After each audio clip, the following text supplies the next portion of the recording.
जी आयां नूं प्यारे विद्यार्थियों, पंजाब स्टेट एजुकेशन बोर्ड की 6वीं जमात की अंग्रेजी की किताब माई इंग्लिश कंपेनियन, उस किताब का लैसन नंबर 12 जिसका सिरलेख है रोजीज मीटिंग विद नैसी, अर्थात रोजी का नैसी दे नाल मिलना।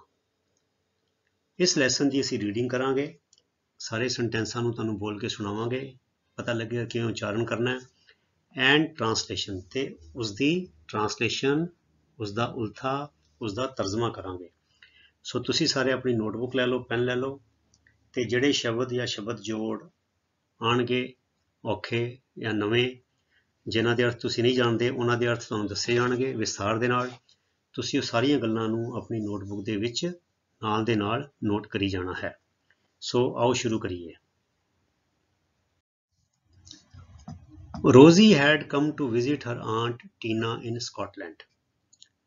रोजी स्कॉटलैंड विखे अपनी आंटी टीना कोल आई हुई सी, which is in the north of the United Kingdom, जो कि यूनाइटेड किंगडम के उत्तर वाले पासे है। यह यूनाइटेड किंगडम बच्चों देश का नाम है। ਇਹਦਾ दूजा नाम एक होर है ग्रेट ब्रिटेन, ਜਿਹਨੂੰ ਅਸੀਂ ਵਲੈਤ कह ਦਿੰਦੇ ਹਾਂ, इंग्लैंड कह ਦਿੰਦੇ ਹਾਂ। गलती ना, इंग्लैंड नहीं है, इंग्लैंड ਉਹਦਾ एक काउंटी, ਉਹਦਾ एक सूबा है।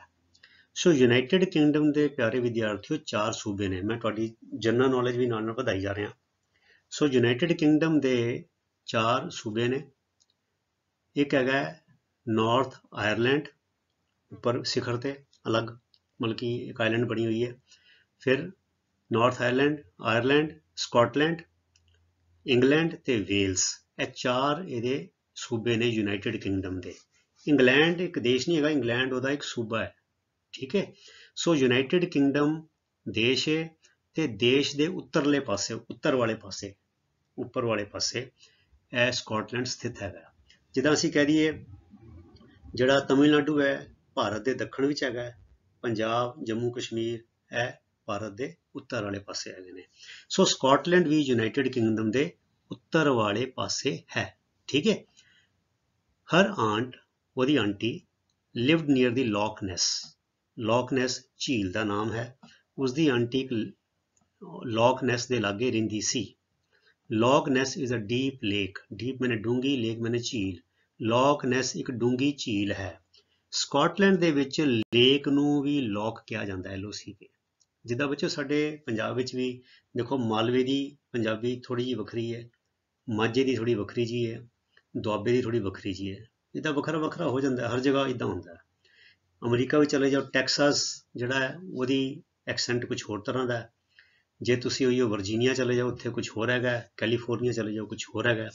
इसी तरह यूके विच भी, यूनाइटेड किंगडम विच भी, वेल्स विच होर तरह बोलिया जाता है कुछ ना कुछ, इंग्लैंड विच कुछ होर तरह, आयरलैंड विच कुछ होर तरह, ते स्कॉटलैंड विच होर तरह। ते स्कॉटलैंड दे विच लेक नूं लॉक भी कहा जाता है, LOCK, पर इत्थे नाम भी है लॉक नेस, उस झील का नाम है, जिहदे लागे रोजी की आंटी रहिंदी सी। Rosie felt board at her aunt's home, पर रोजी अपनी आंटी के घर अकेवा महसूस कर रही थी। उन्हें लग्या कि इत्थे कोई खेडण नूं नहीं है, कुछ देखण नूं, दौड़न नूं, भज्जण नूं, कुछ करन नूं है ही नहीं।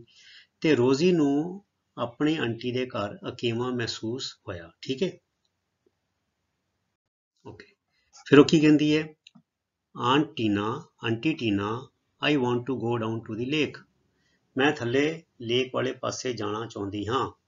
आई एम फीलिंग बोर्ड, मैं अक्या महसूस कर रही हाँ। बोर्ड मैंने अक्या महसूस कर रही, फीलिंग मैंने महसूस कर रही हाँ।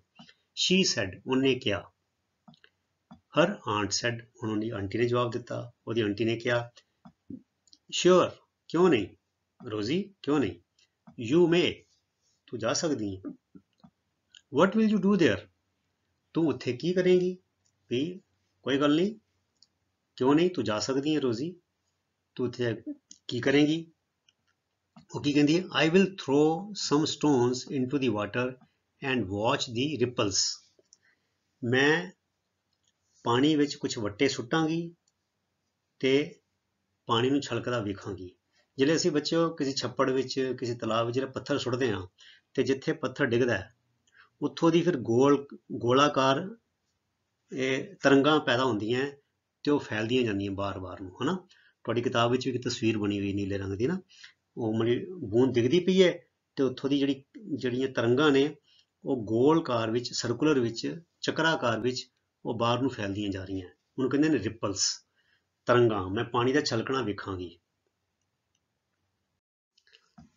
ਫਿਰ ਉਹ ਕਹਿੰਦੀ ਡੋਂਟ, ਇਹਦਾ ਮਤਲਬ ਡੂ ਨੋਟ, ਮਤਲਬ ਕਿ ਨੈਗੇਟਿਵ ਸੈਂਟੈਂਸ ਬਣਾਉਣ ਲਈ ਅਸੀਂ ਵਰਤਦੇ ਹਾਂ ਡੂ ਨੋਟ।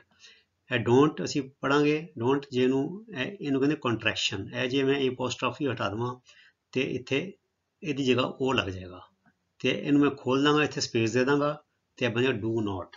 ਸੋ ਡੋਂਟ ਵੀ ਅਸੀਂ ਬੋਲਣ 'ਚ ਬੋਲਦੇ ਨੇ ਡੋਂਟ, ਜਿਹਦਾ ਮਤਲਬ ਹੈ do note.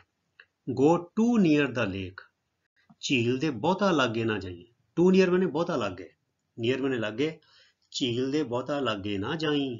Don't go too near the lake, it is very deep, ਇਹ ਬਹੁਤ ਡੂੰਘੀ ਹੈ, ਐਂਡ ਡੇਂਜਰਸ ਅਤੇ ਖਤਰਨਾਕ ਹੈ, ਇਹ ਬਹੁਤ ਡੂੰਘੀ ਅਤੇ ਖਤਰਨਾਕ ਹੈ। ਸੈਡ ਆਂਟ ਟੀਨਾ, ਆਂਟੀ ਟੀਨਾ ਨੇ ਕਿਹਾ। ਰੋਜ਼ੀ ਰੈਨ ਆਊਟ, ਰਨ ਮੈਨੇ ਦੌੜਨਾ, ਰੈਨ ਮੈਨੇ ਭੂਤਕਾਲ, past tense, second form, ran out of the door, ਦਰਵਾਜ਼ੇ ਚੋਂ ਬਾਹਰ ਭੱਜੀ, and then to the lake, ਤੇ ਫਿਰ ਲੇਕ ਵੱਲ ਭੱਜੀ, ਝੀਲ ਵੱਲ ਭੱਜੀ। ਰੋਜ਼ੀ ਦਰਵਾਜ਼ੇ ਚੋਂ ਬਾਹਰ ਤੇ ਫਿਰ ਝੀਲ ਵੱਲ ਭੱਜੀ, ਠੀਕ ਹੈ। ਸ਼ੀ ਰੈਨ ਪਾਸਟ, ਰੈਨ ਪਾਸਟ ਹੁੰਦਾ ਹੈ ਦੌੜ ਕੇ ਅੱਗੇ ਲੰਘ ਜਾਣਾ, ਪਾਸਟ ਮਤਲਬ ਕਿ ਉਤੋਂ ਅੱਗੇ ਲੰਘ ਜਾਣਾ ਕਿਸੇ ਚੀਜ਼ ਤੋਂ। ਪਾਸਟ ਅ ਬੋਰਡ, ਇੱਕ ਤਖਤੀ ਸੀ, ਦੈਟ ਰੈਡ, ਜੇ ਤੇ ਲਿਖਿਆ ਹੋਇਆ ਸੀ। ਉਹ ਉਸ ਤਖਤੀ ਤੋਂ ਅਗਾਂਹ ਲੰਘ ਗਈ, ਅੱਗੇ ਲੰਘ ਗਈ, ਜਿਸ ਤੇ ਲਿਖਿਆ ਸੀ ਲੌਕ ਨੈਸ। ਇਹਦਾ ਮਤਲਬ ਤਖਤੀ ਤੇ ਲਿਖਿਆ ਹੁੰਦਾ ਨਾ, ਜਿਹੜਾ ਬੋਰਡ ਲੱਗਿਆ ਸੀ ਝੀਲ ਦੇ ਮੋਹਰੇ, Loch Ness, home of the famous Loch Ness monster, ਅਰਥਾਤ ਲੌਕ ਨੈਸ ਮਸ਼ਹੂਰ ਲੌਕ ਨੈਸ ਰਾਖਸ਼ ਦਾ ਘਰ, ਰਾਖਸ਼ ਦਾ ਘਰ। ਸੋ ਮੌਨਸਟਰ ਹੁੰਦਾ ਬੱਚਿਓ, ਦੈਂਤ ਕਹਿ ਲਓ, ਦਾਨਵ ਕਹਿ ਲਓ, ਰਾਖਸ਼ ਕਹਿ ਲਓ, ਹਨਾ, ਉਹਨੂੰ ਕਹਿੰਦੇ ਅੰਗਰੇਜ਼ੀ ਮੌਨਸਟਰ। ਕੋਈ ਬਹੁਤ ਅਨੋਖਾ, ਡਰਾਉਣਾ, ਬਹੁਤ ਵੱਡਾ ਦੈਂਤ, ਬਹੁਤ ਵੱਡਾ ਜੀਵ, ਬਹੁਤ ਵੱਡਾ ਪ੍ਰਾਣੀ, ਅਸੀਂ ਉਹਦੇ ਲਈ ਸ਼ਬਦ ਵਰਤਦੇ ਹਾਂ ਮੌਨਸਟਰ, ਜਿਹੜਾ ਬੜਾ ਸਾਈਜ਼ ਵਿੱਚ, ਆਕਾਰ ਵਿੱਚ ਬਹੁਤ ਵੱਡਾ ਹੋਵੇ। ਸੋ ਮੈਂ ਮੌਨਸਟਰ ਦਾ ਜੋ ਨੇੜਲਾ ਪੰਜਾਬੀ ਦਾ ਸ਼ਬਦ ਹੈ ਮੈਨੂੰ ਰਾਖਸ਼ ਵਰਤਿਆ, ਰਾਖਸ਼, ਠੀਕ ਹੈ ਨਾ। ਸੋ ਆਓ ਅੱਗੇ ਚਲੀਏ। ਰੋਜ਼ੀ ਰੈਡ ਦੀ ਬੋਰਡ, ਠੀਕ ਹੈ, READ ਰੈਡ, ਠੀਕ ਹੈ, ਉਹਨੇ ਪੜ੍ਹਿਆ, ਰੋਜ਼ੀ ਰੈਡ ਦੀ ਬੋਰਡ, ਉਹਨੇ ਤਖਤੀ ਪੜ੍ਹੀ, ਐਂਡ ਸਮਾਈਲਡ, ਅਤੇ ਮੁਸਕਰਾਈ। ਰੋਜ਼ੀ ਨੇ ਤਖਤੀ ਪੜ੍ਹੀ ਤੇ ਮੁਸਕਰਾਈ, ਮਤਲਬ ਉਹਨੇ ਜਿੱਦਾਂ ਨਾ ਉਹਨੂੰ ਹਾਸੇ ਠੱਠੇ ਚ ਲਿਆ ਪਿਆ ਤੇ ਵੀ ਉਹਨੂੰ ਮਜ਼ਾਕ ਜਿਹਾ ਲੱਗਾ ਵੀ ਇਹ ਰਾਖਸ਼ ਦਾ ਘਰ ਹੈਗਾ, ਕਿਉਂਕਿ ਹਰ ਪੇਰੈਂਟਸ ਹੈਡ ਟੋਲਡ ਹਰ, ਉਹਦੇ ਮਾਪਿਆਂ ਨੇ ਉਹਨੂੰ ਦੱਸਿਆ ਸੀ, that there was no such thing, ਉਸਦੇ ਮਾਪਿਆਂ ਨੇ ਦੱਸਿਆ ਹੋਇਆ ਸੀ ਕਿ ਇਹੋ ਜਿਹੀ ਕੋਈ ਚੀਜ਼ ਨਹੀਂ ਸੀ, there was no such thing, ਇਹੋ ਜਿਹੀ ਕੋਈ ਚੀਜ਼ ਨਹੀਂ ਹੁੰਦੀ ਵੀ ਦੈਂਤ ਦੂਤ ਜਾਂ ਰਾਖਸ਼ ਰੂਖਸ਼ ਕੁਛ ਨਹੀਂ ਹੁੰਦਾ, ਉਹਨੇ ਤਾਂ ਕਿਹਾ ਸੀ। it was a myth, myth ਹੁੰਦੀ ਹੈ ਗੱਪ, ਗਪੌੜ ਜਾਂ ਕਪੋਲ, ਜਾਂ ਕਹਿ ਲਓ ਕਲਪਿਤ ਕਥਾ, ਹਨਾ, ਗਲਪ। ਇਹ ਸਿਰਫ ਇੱਕ ਕਲਪਿਤ ਕਥਾ ਸੀ, ਜਿੱਦਾਂ ਸਾਡੇ ਇੰਡੀਆ 'ਚ ਬੜੀ ਸਾਰੀਆਂ ਮਿੱਥਾਂ ਹੈਗੀਆਂ, ਬੜੇ ਸਾਰੀਆਂ ਇਤਿਹਾਸ ਹੈਗਾ ਇੰਡੀਆ ਵਿੱਚ, ਤੇ ਭਰਿਆ ਪਿਆ, ਹਨਾ, ਬਹੁਤ ਸਾਰੀਆਂ ਇੱਦਾਂ ਦੀਆਂ ਮਨੋਕਲਪਿਤ ਕਹਾਣੀਆਂ ਹੈਗੀਆਂ ਨੇ, ਮਨ ਘੜਤ। ਰੋਜ਼ੀ ਬਿਲੀਵਡ ਦੈਮ, ਤੇ ਰੋਜ਼ੀ ਨੂੰ ਉਹਨਾਂ ਤੇ ਵਿਸ਼ਵਾਸ ਸੀ, ਕਿਹਨਾਂ ਤੇ, ਆਪਣੇ ਮਾਪਿਆਂ ਤੇ, ਕਿ ਉਹਦੇ ਮਾਪਿਆਂ ਨੇ ਕਿਹਾ ਸੀਗਾ ਵੀ ਇੱਦਾਂ ਦੀ ਕੋਈ ਗੱਲ ਨਹੀਂ ਹੁੰਦੀ, ਇਹ ਸਿਰਫ ਇੱਕ ਮਨੋਕਲਪਿਤ ਕਹਾਣੀ ਹੈਗੀ ਹੈ, ਕਥਾ ਹੈਗੀ ਹੈ, ਮਿੱਥ ਹੈਗੀ ਹੈ, ਮਿਥਿਹਾਸ ਹੈਗਾ। ਸੋ ਰੋਜ਼ੀ ਨੂੰ ਆਪਣੇ ਮਾਪਿਆਂ ਦੀ ਇਸ ਗੱਲ ਤੇ ਭਰੋਸਾ ਸੀ, ਵਿਸ਼ਵਾਸ ਸੀ। ਰੀਚਿੰਗ ਦੀ ਲੇਕ ਸ਼ੋਰ, ਸ਼ੋਰ ਹੁੰਦਾ ਕੰਢਾ, ਲੇਕ ਸ਼ੋਰ ਮੈਨੇ ਝੀਲ ਦਾ ਕੰਢਾ, ਮਤਲਬ ਕਿ ਝੀਲ ਦੇ ਕੰਢੇ ਤੇ ਪਹੁੰਚ ਕੇ, ਰੀਚਿੰਗ ਦੀ ਲੇਕ ਸ਼ੋਰ।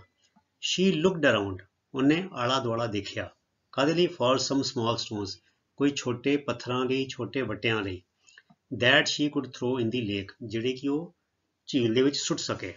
ਉਹਨੇ ਆਲੇ ਦੁਆਲੇ ਛੋਟੇ ਪੱਥਰਾਂ ਲਈ ਦੇਖਿਆ ਜੋ ਉਹ ਝੀਲ ਵਿੱਚ ਸੁੱਟ ਸਕਦੀ ਸੀ। ਸ਼ੀ ਗੈਦਰਡ, ਗੈਦਰ ਮੈਨੇ ਇਕੱਠਾ ਕਰਨਾ, ਗੈਦਰਡ ਮੈਨੇ ਇਕੱਠੇ ਕੀਤੇ, ਆ ਫਿਊ ਥੋੜੇ ਜਿਹੇ, ਐਂਡ ਪੁੱਟ ਦੈਮ ਅਤੇ ਪਾ ਲਏ, ਇਨ ਹਰ ਪੋਕਟ ਆਪਣੇ ਖੀਸੇ ਵਿੱਚ, ਆਪਣੀ ਜੇਬ ਵਿੱਚ, ਆਫਟਰ ਕਾਊਂਟਿੰਗ ਦੈਮ ਗਿਣਨ ਤੋਂ ਬਾਅਦ। ਉਹਨੇ ਥੋੜੇ ਜਿਹੇ ਇਕੱਠੇ ਕੀਤੇ ਅਤੇ ਗਿਣ ਕੇ ਆਪਣੇ ਖੀਸੇ 'ਚ ਪਾ ਲਏ, ਠੀਕ ਹੈ। She looked for a nice spot, ਉਹਨੇ ਇੱਕ ਚੰਗੀ ਜਿਹੀ ਵਧੀਆ ਜੀ ਥਾਂ ਦੇਖੀ, ਟੂ ਸਿਟ ਬੈਠਣ ਲਈ, and found a big rock, एक ਵੱਡਾ ਜਿਹਾ ਟਿੱਬਾ, ਪਹਾੜੀ ਜਿਹੀ ਜਿਹੜੀ ਉੱਚੀ ਜਿਹੀ ਸੀ, near the lake, ਝੀਲ ਦੇ ਲਾਗੇ। ਉਹਨੇ ਬੈਠਣ ਲਈ ਇੱਕ ਵਧੀਆ ਥਾਂ ਵੇਖੀ ਅਤੇ ਝੀਲ ਦੇ ਲਾਗੇ ਇੱਕ ਟਿੱਬਾ ਲੱਭ ਲਿਆ। ਟਿੱਬਾ ਜਿਹਾ ਵੀ ਜਿੱਦਾਂ ਪਹਾੜੀ ਜਿਹੜੀ ਹੈ ਉਹ ਅੰਦਰ ਧਸੀ ਹੋਈ ਹੈ ਤੇ ਥੋੜਾ ਜਿਹਾ ਉਹਦਾ ਟਿੱਬਾ ਉੱਪਰ ਆਇਆ ਤੇ ਤਾਂ ਕਿ ਉਹਦੇ ਤੇ ਚੜ ਕੇ ਬਹਿ ਜਾਏ ਉੱਚੇ ਥਾਂ ਤੇ। She started throwing the stones, ਉਹਨੇ ਵੱਟੇ ਸੁੱਟਣੇ ਸ਼ੁਰੂ ਕੀਤੇ। as far as she could, ਜਿੰਨੀ ਦੂਰ ਹੋ ਸਕੇ, ਜ਼ੋਰ ਲਾ ਕੇ। ਸੋ ਜਿੰਨੀ ਦੂਰ ਹੋ ਸਕੇ ਉਹਨੇ ਵੱਟੇ ਸੁੱਟਣੇ ਸ਼ੁਰੂ ਕੀਤੇ। each stone said, ਹਰ ਇੱਕ ਪੱਥਰ ਬੋਲਿਆ splash, ਛਪਾਕ, ਆਵਾਜ਼ ਆਈ ਜਿੱਦਾਂ ਨਾ, splash। ਸਪਲੈਸ਼ ਹੁੰਦਾ ਹੈ ਬੱਚਿਓ ਜਦੋਂ ਅਸੀਂ ਕਹਿੰਦੇ ਨਾ ਛਲਕਣਾ ਕਿਸੇ ਚੀਜ਼ ਦਾ, ਤਦ ਅਸੀਂ ਸ਼ਬਦ ਵਰਤਦੇ ਹਾਂ ਸਪਲੈਸ਼, ਕਿ ਉਹਨੇ ਛਪਾਕ ਦੀ ਆਵਾਜ਼ ਦਿੱਤੀ। ਐਜ਼ ਇਟ ਟਚਡ ਦੀ ਵਾਟਰ, ਪਾਣੀ ਨੂੰ ਛੂਹ ਕੇ। ਜਿਵੇਂ ਪਾਣੀ ਨੂੰ ਛੂਹਿਆ ਹਰ ਇੱਕ ਵੱਟੇ ਨੇ ਛਪਾਕ ਕਿਹਾ, ਅਰਥਾਤ ਹਰ ਇੱਕ ਵੱਟੇ ਦੇ ਛੂਹਣ ਦੇ ਨਾਲ ਛਪਾਕ ਦੀ ਆਵਾਜ਼ ਆਈ। She loved the sound of the water, ਉਸਨੂੰ ਪਾਣੀ ਦੀ ਇਹ ਆਵਾਜ਼ ਪਸੰਦ ਆਈ, ਉਹਨੂੰ ਚੰਗਾ ਲੱਗਿਆ ਪਾਣੀ ਦੀ ਜਿਹੜੀ ਆਵਾਜ਼ ਆਉਂਦੀ ਸੀ ਛਪਾਕ ਛਪਾਕ ਕਰਕੇ। And she enjoyed watching the round ripples, ਅਤੇ ਉਸਨੇ ਪਾਣੀ ਦੀਆਂ ਗੋਲ ਤਰੰਗਾਂ ਵੇਖ ਕੇ ਆਨੰਦ ਮਾਣਿਆ। She enjoyed watching them going away slowly and then merging into the water, merge ਹੁੰਦਾ ਬੱਚੋ ਮਿਕਸ ਹੋ ਜਾਣਾ, ਰਲ ਜਾਣਾ, ਰਲ ਕੇ ਆਪਣਾ ਰੂਪ ਗਵਾ ਬੈਠਣਾ, ਖਤਮ ਹੋ ਜਾਣਾ, ਠੀਕ ਹੈ। ਉਹ ਉਹਨਾਂ ਨੂੰ ਸਹਿਜੇ ਸਹਿਜੇ ਪਰੇ ਜਾਂਦੇ, ਕਿ ਇਹਨਾਂ ਨੂੰ ਰਿਪਲਸ ਨੂੰ, ਗੋਲ ਤਰੰਗਾਂ ਨੂੰ, ਜਿਹੜੀ ਗੋਲ ਰਾਊਂਡ ਰਿਪਲ ਸੀਗੇ ਉਹ ਬਾਹਰ ਨੂੰ ਫੈਲਦੇ ਜਾਂਦੇ ਸੀਗੇ, ਫਿਰ ਹੌਲੀ ਹੌਲੀ ਅਲੋਪ ਹੋ ਜਾਂਦੇ ਸੀ ਤੇ ਪਾਣੀ ਵਿੱਚ ਹੀ ਮਿਕਸ ਹੋ ਜਾਂਦੇ ਸੀ। So and then merging into water, ਉਹ ਉਹਨਾਂ ਨੂੰ ਸਹਿਜੇ ਸਹਿਜੇ ਪਰੇ ਜਾਂਦੇ ਤੇ ਪਾਣੀ ਵਿੱਚ ਰਲਦੇ ਦੇਖ ਆਨੰਦਿਤ ਹੋਈ, ਕਿ ਇਹਨਾਂ ਨੂੰ ਰਿਪਲਸ ਨੂੰ, ਗੋਲ ਤਰੰਗਾਂ ਨੂੰ, ਪਾਣੀ ਦੇ ਜਿੱਥੇ ਵੱਟਾ ਡਿੱਗਦਾ ਸੀ ਉਸ ਕੇਂਦਰ ਤੋਂ ਚੱਕਰਾਕਾਰ ਤਰੰਗਾਂ ਬਾਹਰ ਨਿਕਲਦੀਆਂ ਸੀ ਤੇ ਬਾਹਰ ਉਹਨਾਂ ਦਾ ਡਾਇਮੀਟਰ ਵੱਡਾ ਹੋਈ ਜਾਂਦਾ ਸੀਗਾ, ਵਿਆਸ ਵੱਡਾ ਹੋਈ ਜਾਂਦਾ ਸੀਗਾ, ਵੱਡੀਆਂ ਹੋ ਕੇ ਹੌਲੀ ਹੌਲੀ ਫਿਰ ਉਹਨਾਂ ਦਾ ਐਂਪਲੀਟਿਊਡ ਘਟ ਕੇ ਉਹ ਪਾਣੀ ਵਿੱਚ ਅਲੋਪ ਹੋ ਜਾਂਦੀਆਂ ਸੀ ਤਰੰਗਾਂ, ਤੇ ਉਹਨੂੰ ਇਹ ਨਜ਼ਾਰਾ ਦੇਖ ਕੇ ਬੜਾ ਚੰਗਾ ਲੱਗਿਆ, ਉਹਨੇ ਬੜਾ ਆਨੰਦ ਮਾਣਿਆ। She threw another stone, ਉਹਨੇ ਇੱਕ ਹੋਰ ਵੱਟਾ ਸੁੱਟਿਆ। ਥਰੋ ਮੈਨੇ ਸੁੱਟਣਾ, ਥ੍ਰਿਊ ਮੈਨੇ ਸੁੱਟਿਆ, ਠੀਕ ਹੈ। another ਮੈਨੇ ਇੱਕ ਹੋਰ, ਸਟੋਨ ਵੱਟਾ। splash came the sound, Chhapaak ਕਰਕੇ ਆਵਾਜ਼ ਆਈ। She loved the sound and the sight, sight ਹੁੰਦਾ ਨਜ਼ਾਰਾ, ਠੀਕ ਹੈ। sound ਮੈਨੇ ਆਵਾਜ਼, ਉਸਨੇ ਆਵਾਜ਼ ਤੇ ਉਸਨੇ ਨਹੀਂ ਬੇਟੇ ਇੱਥੇ ਉਸਨੂੰ ਆਉਣਾ ਸੀ, ਮੈਂ ਗਲਤੀ ਹੋ ਗਈ ਥੋੜੀ, ਇੱਥੇ ਦੁਲੈਂਕੜ ਆਏਗਾ ਤੇ ਟਿੱਪੀ ਆਏਗੀ ਉੱਤੇ। ਉਸਨੂੰ ਆਵਾਜ਼ ਤੇ ਨਜ਼ਾਰਾ ਚੰਗਾ ਲੱਗਿਆ, ਠੀਕ ਹੈ। ਮੈਂ ਇੱਥੇ ਜਦ ਪਹਿਲੇ ਲਿਖਿਆ ਸੀ ਉਸਨੇ ਆਵਾਜ਼ ਤੇ ਨਜ਼ਾਰਾ ਪਸੰਦ ਕੀਤਾ, ਫਿਰ ਮੈਂ ਇੱਥੇ ਚੰਗਾ ਲੱਗਿਆ ਲਿਖਿਆ ਤੇ ਇੱਥੇ ਮੈਂ ਬਦਲਣਾ ਭੁੱਲ ਗਿਆ। ਸੋ ਬੱਚੋ ਇੱਥੇ ਉਸਨੇ ਨਹੀਂ ਆਏਗਾ, ਇਸਨੇ ਉਸਨੂੰ ਆਵਾਜ਼ ਤੇ ਨਜ਼ਾਰਾ ਚੰਗਾ ਲੱਗਿਆ, ਠੀਕ ਹੈ। She kept throwing stones one after the other, ਉਹ ਇੱਕ ਤੋਂ ਮਗਰੋਂ ਦੂਜਾ ਵੱਟਾ ਸੁੱਟਦੀ ਰਹੀ ਇੱਕ ਇੱਕ ਕਰਕੇ, ਹਨਾ। The water seemed very deep there, ਉੱਥੇ seemed ਮੈਨੇ ਜਾਪਦਾ ਸੀ, ਲੱਗਦਾ ਸੀ, ਉੱਥੇ ਪਾਣੀ ਬੜਾ ਡੂੰਘਾ ਜਾਪਦਾ ਸੀ। She threw another stone, ਉਹਨੇ ਇੱਕ ਹੋਰ ਵੱਟਾ ਸੁੱਟਿਆ। Suddenly, ਚਾਣਚੱਕ।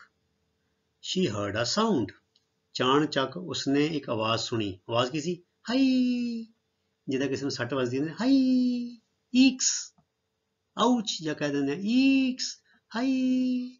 ਦੇਖੋ ਇਹਦੇ ਨਾਲ ਵਿਸਮਕ ਚਿੰਨ੍ਹ ਹੈਗਾ, ਉਹਨੂੰ ਇਹ ਵਾਲੀ ਆਵਾਜ਼ ਆਈ, ਠੀਕ ਹੈ। Rosie was surprised, ਰੋਜ਼ੀ ਹੈਰਾਨ ਹੋਈ, ਕਹਿੰਦੀ who is there, ਉੱਥੇ ਕੌਣ ਹੈ? She said, ਉਹਨੇ ਕਿਹਾ। No answer, ਕੋਈ ਜਵਾਬ ਨਹੀਂ ਆਇਆ। She threw another stone, ਉਹਨੇ ਇੱਕ ਵੱਟਾ ਹੋਰ ਸੁੱਟਿਆ। Eeks, ਹਾਈ, stop throwing stones, ਹਾਈ, ਵੱਟੇ ਸੁੱਟਣੇ ਬੰਦ ਕਰੋ। Said a voice, ਇੱਕ ਆਵਾਜ਼ ਨੇ ਕਿਹਾ, ਇੱਕ ਆਵਾਜ਼ ਆਈ। Rosie looked into the lake, ਰੋਜ਼ੀ ਨੇ ਝੀਲ ਦੇ ਅੰਦਰ ਝਾਤੀ ਮਾਰੀ, ਅੰਦਰ ਵੇਖਿਆ। To see who it was, ਦੇਖਣ ਲਈ ਵੀ ਕੌਣ ਹੈ। ਰੋਜ਼ੀ ਨੇ ਝੀਲ ਵਿੱਚ ਨਿਗਾਹ ਮਾਰੀ, ਦੇਖਣ ਲਈ ਕਿ ਕੌਣ ਹੈ। In the water, ਪਾਣੀ ਵਿੱਚ। She saw a huge animal. Animal में जानवर, huge माने बहुत वड्डा. उसने पानी विच एक बड़ा वड्डा जानवर देखिया. See मैंने देखना, saw मैंने देखिया. It was like a dinosaur. वो डायनासौर वर्गा सी. It was green. वो हरे रंग दा सी.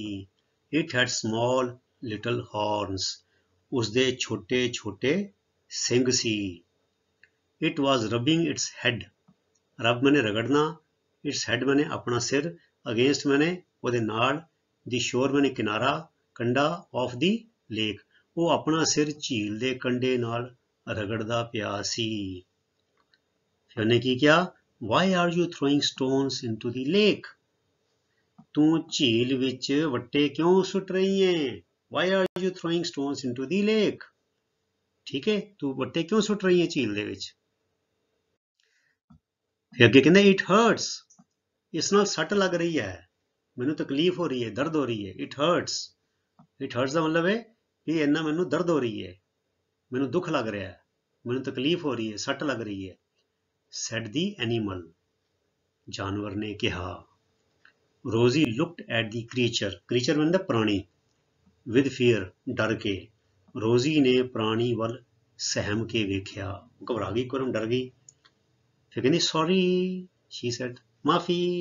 ਉਹਨੇ ਕਿਹਾ ਮਾਫੀ ਜੀ, ਮਾਫੀ, ਗਲਤੀ ਹੋ ਗਈ, sorry. ਕਹਿੰਦਾ well, all right.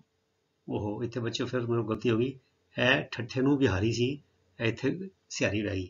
ਉਹ ਕੰਪਿਊਟਰ ਟਾਈਪ ਕਰਨ ਲੱਗੇ ਨਾ ਸ਼ਿਫਟ ਲੱਗਦਾ ਪੂਰੀ ਦਾ ਦੱਬਿਆ ਨਹੀਂ, ਕਿਉਂਕਿ ਸਿੱਧੀ ਟਾਈਪ ਕਰੋ ਤੇ ਸਿਹਾਰੀ ਲੱਗਦੀ ਹੈ, ਸ਼ਿਫਟ ਪ੍ਰੈਸ ਕਰਕੇ ਟਾਈਪ ਕਰੋ ਤੇ ਫਿਰ ਆਉਂਦਾ ਬਿਹਾਰੀ. ਸੋ ਇੱਥੇ ਬਿਹਾਰੀ ਹੈ ਬੱਚਿਓ. ਠੀਕ ਹੈ, ਇਹ ਠੀਕ ਗੱਲ ਕਹਿੰਦੇ ਠੀਕ ਹੈ ਕੋਈ ਗੱਲ ਨਹੀਂ. ਵੈਲ ਆਲ ਰਾਈਟ ਕਹਿੰਦੇ ਕੋਈ ਗੱਲ ਨਹੀਂ, ਵੀ ਤੂੰ ਸੌਰੀ ਕਹਤਾ, ਕੋਈ ਵੱਡਾ ਮੁੱਦਾ ਨਹੀਂ. ਸੈਡ ਦੀ ਐਨੀਮਲ. ਜਾਨਵਰ ਨੇ ਕਿਹਾ. The animal looked at Rosie and saw her shocked. Shocked मैंने मतलब कि हैरान होया, डर दे नाल हैरान हो गई सी ना एकदम. फेस मैंने चेहरा, मूँह. उस जानवर ने रोजी वाल तकिया ते उसदा हैरान होया, मूँह देखिया.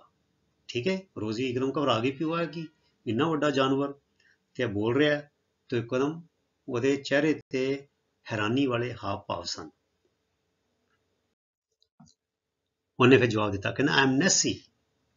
ਮਤਲਬ ਕਿ ਲੇਕ ਦਾ ਨਾਮ ਹੈਗਾ ਲੌਕ ਨੈਸ, ਤੇ ਲੌਕ ਨੈਸ ਦੇ ਵਿੱਚ ਉਹਦਾ ਨਾਂ ਜਿੱਦਾਂ ਸ਼ਾਰਟ ਨਾਮ ਪੈ ਗਿਆ ਨੈਸੀ. ਠੀਕ ਹੈ, ਲੌਕ ਨੈਸ ਤੋਂ ਬਣਿਆ ਨੈਸੀ. ਸੋ ਆਈ ਐਮ ਨੈਸੀ, ਮੈਂ ਨੈਸੀ ਹਾਂ. ਸੈਡ ਦੀ ਹਿਊਜ ਕ੍ਰੀਏਚਰ. ਉਸ ਵੱਡੇ ਜਾਨਵਰ, ਉਸ ਵੱਡੇ ਪ੍ਰਾਣੀ ਨੇ ਕਿਹਾ, ਮੈਂ ਨੈਸੀ ਹਾਂ. ਪੀਪਲ ਕਾਲ ਮੀ ਦੀ ਲੌਕ ਨੈਸ ਮੌਨਸਟਰ. ਲੋਕੀ ਮੈਨੂੰ ਲੌਕ ਨੈਸ ਮੌਨਸਟਰ, ਲੌਕ ਨੈਸ ਰਾਕਸ਼ ਆਖਦੇ ਹਨ. ਫਿਰ ਕਹਿੰਦਾ ਹੂ ਆਰ ਯੂ, ਤੂੰ ਕੌਣ ਹੈ? ਹੁਣ ਉਹਨੇ ਪੁੱਛਿਆ, ਨੈਸੀ ਨੇ ਰੋਜ਼ੀ ਨੂੰ ਪੁੱਛਿਆ. ਰੋਜ਼ੀ ਵਾਜ਼ ਅ ਲਿਟਲ ਅਫਰੇਡ. ਅਫਰੇਡ ਮੈਨੇ ਡਰ ਗਈ, ਅ ਲਿਟਲ ਅਫਰੇਡ ਥੋੜਾ ਡਰ ਗਈ. ਆਫ ਦਿਸ ਟਾਕਿੰਗ ਐਨੀਮਲ, ਇਸ ਬੋਲਦੇ ਹੋਏ ਜਾਨਵਰ ਤੋਂ ਥੋੜਾ ਘਬਰਾ ਗਈ. ਸੋ ਰੋਜ਼ੀ ਇਸ ਬੋਲਦੇ ਜਾਨਵਰ ਤੋਂ ਥੋੜਾ ਘਬਰਾ ਗਈ ਸੀ. ਸ਼ੀ ਕੈਪਟ ਕੁਆਇਟ, ਉਹ ਚੁੱਪ ਰਹੀ. ਨੈਸੀ ਸੈਡ Don't be scared. ਡਰੋ ਨਾ. I don't harm anyone. ਮੈਂ ਕਿਸੇ ਨੂੰ ਨੁਕਸਾਨ ਨਹੀਂ ਪਹੁੰਚਾਉਂਦਾ. ਹਾਰਮ ਮੈਨੇ ਹੁੰਦਾ ਨੁਕਸਾਨ ਪਹੁੰਚਾਉਣਾ. I don't harm anyone. ਮੈਂ ਕਿਸੇ ਨੂੰ ਵੀ ਨੁਕਸਾਨ ਨਹੀਂ ਪਹੁੰਚਾਉਂਦਾ, ਤੁਸੀਂ ਮੇਰੇ ਕੋਲੋਂ ਡਰੋ ਨਾ. She said. ਉਹਨੇ ਕਿਹਾ, ਹੁਣ ਰੋਜ਼ੀ ਨੇ ਕਿਹਾ, But you are so huge. ਪਰ ਤੂੰ ਤੇ ਇੰਨਾ ਵੱਡਾ ਹੈ. ਨੈਸੀ said. ਉਹਨੇ ਫਿਰ ਮੌਨਸਟਰ ਨੇ ਜਵਾਬ ਦਿੱਤਾ, ਦੈਂਤ ਨੇ, ਰਾਕਸ਼ ਨੇ, don't think about my size. ਮੇਰੇ ਆਕਾਰ ਬਾਰੇ ਨਾ ਸੋਚ, ਮੇਰੇ ਆਕਾਰ ਬਾਰੇ ਧਿਆਨ ਨਾ ਦੇ ਕਿ ਮੈਂ ਬਹੁਤ ਵੱਡਾ ਹੈਗਾ. Have I ever harmed anyone here. ਕਹਿੰਦੇ ਕੀ ਮੈਂ ਕਦੇ ਕਿਸੇ ਨੂੰ ਇੱਥੇ ਨੁਕਸਾਨ ਪਹੁੰਚਾਇਆ ਹੈ? ਵੀ ਤੂੰ ਦੱਸ, ਕਿਤੇ ਕੋਈ ਹੈ ਇਹੋ ਜਿਹਾ ਰਿਕਾਰਡ ਵਿੱਚ ਕਿ ਕਦੀ ਮੈਂ ਕਿਸੇ ਨੂੰ ਨੁਕਸਾਨ ਪਹੁੰਚਾਇਆ ਹੋਵੇ? ਉਹ ਫਿਰ ਰੋਜ਼ੀ ਕਹਿੰਦੀ ਆਈ ਡੋਂਟ ਨੋ, ਮੈਨੂੰ ਤੇ ਪਤਾ ਨਹੀਂ. ਆਈ ਐਮ ਨਾਟ ਫਰੋਮ ਸਕਾਟਲੈਂਡ. ਮੈਂ ਤੇ ਇੱਥੇ ਰਹਿੰਦੀ ਨਹੀਂ, ਮੈਂ ਸਕਾਟਲੈਂਡ ਦੀ ਹੈ ਹੀ ਨਹੀਂ, ਮੈਨੂੰ ਨਹੀਂ ਪਤਾ, ਮੈਂ ਸਕਾਟਲੈਂਡ ਤੋਂ ਨਹੀਂ ਹਾਂ. ਸੈਡ ਰੋਜ਼ੀ. ਰੋਜ਼ੀ ਨੇ ਕਿਹਾ. ਫਿਰ ਉਹ ਕਹਿੰਦਾ okay tile me your name. ਕਹਿੰਦਾ ਠੀਕ ਹੈ, ਮੈਨੂੰ ਆਪਣਾ ਨਾਂ ਦੱਸ. ਸੈਡ ਨੈਸੀ. ਨੈਸੀ ਨੇ ਕਿਹਾ. ਆਈ ਐਮ ਰੋਜ਼ੀ. ਮੈਂ ਰੋਜ਼ੀ ਹਾਂ. I am visiting my aunt Tina, मैं रोजी हाँ, मैं अपनी आंटी कोल आई हुई हाँ, अपनी आंटी टीना कोल आई हुई हाँ। I find this place very cold and boring. I don't like this place. ਮੈਨੂੰ ਇਹ ਥਾਂ ਠੰਡੀ ਅਤੇ ਅਕਾਊ, ਅਕਾਊ ਮਨੇ ਅਕੇਵਾਂ ਦੇਣ ਵਾਲੀ, ਜਿੱਥੇ ਅਕੇਵਾਂ ਆ ਜਾਏ, ਜਿੱਥੇ ਬੰਦਾ ਅੱਕ ਜਾਏ, ਉਹਨੂੰ ਕਹਿੰਦੇ ਅਕਾਊ। ਮੈਨੂੰ ਇਹ ਥਾਂ ਠੰਡੀ ਅਤੇ ਅਕਾਊ ਜਾਪਦੀ ਹੈ, ਮੈਨੂੰ ਇਹ ਥਾਂ ਪਸੰਦ ਨਹੀਂ। I don't like this place. Nessie started to laugh. ਨੈਸੀ ਹੱਸਣ ਲੱਗ ਪਿਆ। Its laugh was very loud. Its laugh, laugh ਮਨੇ ਇੱਥੇ ਇਹ ਨਾਮ ਆ ਗਿਆ, ਠੀਕ ਹੈ। ਇਹ laugh ਹੈਗਾ, to laugh ਇੱਥੇ ਹੈਗਾ verb, ਕਿਰਿਆ ਹੈਗੀ ਹੈ। Its laugh ਹੈਗਾ ਹੱਸਾ, ਠੀਕ ਹੈ। ਇਹ ਹੈਗਾ ਹੱਸਣਾ, ਇਹ ਹੈਗਾ ਹਾਸਾ, ਇਹ ਹੈਗਾ ਨਾउन। was very loud, ਉਸ ਦਾ ਹਾਸਾ ਬਹੁਤ ਉੱਚਾ ਸੀ, ਬਹੁਤ ਉੱਚਾ ਸੀ। Rosie looked at Nessie with fear. ਰੋਜ਼ੀ ਨੇ ਨੈਸੀ ਵੱਲ ਸਹਿਮ ਕੇ ਵੇਖਿਆ, ਵੀ ਇੰਨਾ ਉੱਚਾ ਹਾਸਾ ਸੁਣ ਕੇ ਉਹ ਵਿਚਾਰੀ ਘਬਰਾ ਗਈ।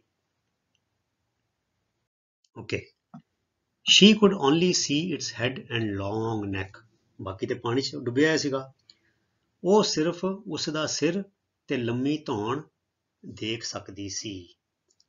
ਲੌਂਗ ਨੈਕ, ਨੈਕ ਮਨੇ ਧੌਣ, ਲੌਂਗ ਨੈਕ ਲੰਬੀ ਧੌਣ ਤੇ ਸਿਰ। It had triangular spikes on its neck. ਉਸ ਦੀ ਧੌਣ ਤੇ ਤਿਕੋਣੇ ਸੁੰਬੇ ਸਨ, ਤਿੱਖੇ ਜਿਹੇ ਤਿਕੋਣੇ, ਟ੍ਰਾਇੰਗੂਲਰ, ਹਨਾ। ਜਿੱਦਾਂ ਸਾਡੇ ਫੁੱਟਬਾਲ ਖੇਡਣ ਵਾਲੇ ਸ਼ੂਜ਼ ਨਹੀਂ ਹੁੰਦੇ, ਉਹਦੇ ਥੱਲੇ ਸੁੰਬੇ ਲੱਗੇ ਹੁੰਦੇ ਨੇ ਦੌੜਨ ਲਈ, ਠੀਕ ਹੈ। ਬੜੀ ਨੋਕਦਾਰ ਸੀਖਾਂ ਕਹਿ ਲਓ, ਨੋਕਦਾਰ ਕਿੱਲਾਂ ਟਾਈਪ ਕਹਿ ਲਓ, ਹਨਾ। It had bits of plants hanging from its mouth. ਉਸ ਦੇ ਮੂੰਹ ਚੋਂ ਕੁਝ ਪੌਦਿਆਂ ਦੇ ਟੋਟੇ ਲਮਕ ਰਹੇ ਸਨ। ਜਦੋਂ ਕੁਝ ਖਾ ਰਿਹਾ ਸੀਗਾ, ਜਿੱਦਾਂ ਲਮਕਦਾ ਹੋਇਆ, ਜਿੱਦਾਂ ਪਸ਼ੂਆਂ ਦੇ ਨਹੀਂ ਹੁੰਦਾ, ਉਹਦੇ ਮੂੰਹ ਚੋਂ ਕੁਝ ਬੂਟਿਆਂ ਦੇ ਪੌਦਿਆਂ ਦੇ ਟੋਟੇ ਲਮਕ ਰਹੇ ਸਨ। ਹੈਂਗਿੰਗ ਮੈਨੇ ਲਮਕ ਰਹੇ ਸਨ, ਬਿਟਸ ਮੈਨੇ ਟੋਟੇ, ਬਿਟਸ ਆਫ ਪਲਾਂਟਸ ਮੈਨੇ ਪੌਦਿਆਂ ਦੇ ਟੋਟੇ। ਰੋਜ਼ੀ could C that it had sharp teeth. teeth ਮੈਨੇ ਦੰਦ, sharp teeth ਮੈਨੇ ਤਿੱਖੇ ਦੰਦ, ਤਿੱਖੇ, so sharp teeth ਤਿੱਖੇ ਦੰਦ। and it could eat her in one bite, ਇੱਕੋ ਬੁਰਕੀ 'ਚ, if it wanted, ਜੇ ਉਹ ਚਾਹੁੰਦਾ। ਰੋਜ਼ੀ ਨੂੰ ਇਹ ਸਪਸ਼ਟ ਸੀ, ਮਤਲਬ ਰੋਜ਼ੀ ਕੁਡ ਸੀ, ਮਤਲਬ ਉਹਨੂੰ ਇਹ ਗੱਲ ਸਪਸ਼ਟ ਹੋ ਗਈ, ਉਹ ਬੜੇ ਸਾਫ਼ ਤੌਰ ਤੇ ਦੇਖ ਪਾ ਰਹੀ ਸੀ, ਇਹ ਸਪਸ਼ਟ ਸੀ ਕਿ ਉਸ ਕੋਲ ਤਿੱਖੇ ਦੰਦ ਸੀ। ਕਿਹਦੇ ਕੋਲ? ਨੈਸੀ ਕੋਲ। It head sharp teeth and, ਅਤੇ ਜੇ ਉਹ ਚਾਹੇ ਤਾਂ ਉਸਨੂੰ ਇੱਕੋ ਬੁਰਕੀ ਵਿੱਚ ਖਾ ਸਕਦਾ ਸੀ। ਉਹਨੇ ਦੇਖਿਆ ਉਹਦਾ ਮੂੰਹ ਇੰਨਾ ਵੱਡਾ, ਉਹਦੇ ਦੰਦ ਇੰਨੇ ਤਿੱਖੇ, ਤੇ ਜੇ ਚਾਹੇ ਤੇ ਇੱਕੋ ਘੁੱਟ ਵਿੱਚ, ਮਤਲਬ ਕਿ ਇੱਕੋ ਬੁਰਕੀ ਵਿੱਚ, ਇੱਕੋ ਗਰਾਹੀ ਵਿੱਚ, ਇੱਕੋ ਦੰਦੀ ਵਿੱਚ ਉਹਨੂੰ ਖਾ ਸਕਦਾ ਸੀ। ਇਹ ਗੱਲ ਉਹਨੂੰ, ਰੋਜ਼ੀ ਨੂੰ ਸਪਸ਼ਟ ਹੋ ਗਈ। But the plant in its mouth suggested that it was a herbivore. ਪਰ ਉਸਦੇ ਮੂੰਹ ਵਿੱਚ ਪਏ ਬੂਟੇ ਇਹ ਪ੍ਰਭਾਵ ਦਿੰਦੇ ਸਨ ਕਿ ਉਹ ਫਲ ਬੂਟੇ ਖਾਣ ਵਾਲਾ ਜਾਨਵਰ ਸੀ। ਹੁਣ ਬੱਚੇ ਦੇਖੋ, ਇਹ ਸ਼ਬਦ ਆ ਗਿਆ ਨਵਾਂ, ਹਰਬੀਵੋਰ, ਠੀਕ ਹੈ। ਹਰਬੀਵੋਰ ਕਿਹੜਾ ਹੁੰਦਾ ਬੱਚਿਓ? ਜਿਹੜੇ ਜਾਨਵਰ ਸਿਰਫ ਤੇ ਸਿਰਫ ਜੜੀਆਂ ਬੂਟੀਆਂ, ਪੌਦੇ, ਬੂਟੇ ਖਾਂਦੇ ਨੇ, ਕੋਈ ਮਾਸ, ਕੋਈ ਜਾਨਵਰ ਨਹੀਂ ਖਾਂਦੇ, ਉਹਨਾਂ ਨੂੰ ਕਿਹਾ ਜਾਂਦਾ ਹਰਬੀਵੋਰ। ਜਿੱਦਾਂ ਗਾਈਆਂ, ਮੱਝਾਂ, ਬੱਕਰੀਆਂ, ਇਹ ਸਾਰੀ ਕੀ ਨੇ? ਹਰਬੀਵੋਰ। ਇਹਦੇ ਉਲਟ ਹੁੰਦਾ ਕਾਰਨੀਵੋਰ, CARNIVORE, ਕਾਰਨੀਵੋਰ। ਕਾਰਨੀਵੋਰ ਉਹ ਜਾਨਵਰ ਹੁੰਦੇ ਨੇ ਜਿਹੜੇ ਮਾਸ ਖਾਂਦੇ ਨੇ। ਚੀਤਾ ਹੋ ਗਿਆ, ਟਾਈਗਰ ਹੋ ਗਿਆ, ਭੇੜੀਆ ਹੋ ਗਿਆ, ਸ਼ੇਰ ਹੋ ਗਿਆ, ਠੀਕ ਹੈ। ਇਹ ਕੀ ਹੈਗੇ ਨੇ? ਇਹ ਕਾਰਨੀਵੋਰ ਹੈਗੇ ਨੇ, ਠੀਕ ਹੈ। ਪਰ ਉਸਦੇ ਮੂੰਹ 'ਚ ਪਏ ਬੂਟੇ ਇਹ ਪ੍ਰਭਾਵ ਦਿੰਦੇ ਸੀ ਕਿ ਉਹ ਫਲ ਬੂਟੇ ਖਾਣ ਵਾਲਾ ਜਾਨਵਰ ਸੀ। ਉਹਨੂੰ ਥੋੜਾ ਤਸੱਲੀ ਹੋ ਗਈ ਕਿ ਇਹ ਤੇ ਬੂਟੇ ਖਾਣ ਵਾਲਾ ਹੈ, ਇਹ ਬੰਦੇ ਜਾਂ ਮਾਸ ਖਾਣ ਵਾਲਾ ਜਾਨਵਰ ਨਹੀਂ ਹੈਗਾ। ਰੋਜ਼ੀ ਫੈਲਟ ਰਿਲੈਕਸਡ, ਉਹਨੇ ਥੋੜਾ ਸੌਖਾ ਮਹਿਸੂਸ ਕੀਤਾ, ਉਹਨੇ ਟੈਨਸ਼ਨ, ਉਹਦਾ ਡਰ ਦੂਰ ਹੋ ਗਿਆ। ਰਿਲੈਕਸ ਮੀਨਸ ਉਹਦਾ ਡਰ ਦੂਰ ਹੋ ਗਿਆ, ਉਹਨੇ ਥੋੜਾ ਸੌਖਾ ਮਹਿਸੂਸ ਕੀਤਾ। ਕਿਉਂ ਸੌਖਾ ਮਹਿਸੂਸ ਕੀਤਾ? ਉਹਨੇ ਦੇਖਿਆ ਕਿ ਉਹਦੇ ਮੂੰਹ 'ਚ ਤੇ ਬੂਟੇ ਲਮਕ ਰਹੇ ਨੇ, ਤੇ ਇਹ ਤੇ ਬੂਟੇ ਖਾਣ ਵਾਲਾ ਜਾਨਵਰ ਹੈ। ਫਿਰ ਉਹ ਪੁੱਛਦੀ ਹੈ, why do people call you a monster? ਲੋਕੀ ਤੈਨੂੰ ਰਾਖਸ਼ ਕਿਉਂ ਆਖਦੇ ਨੇ?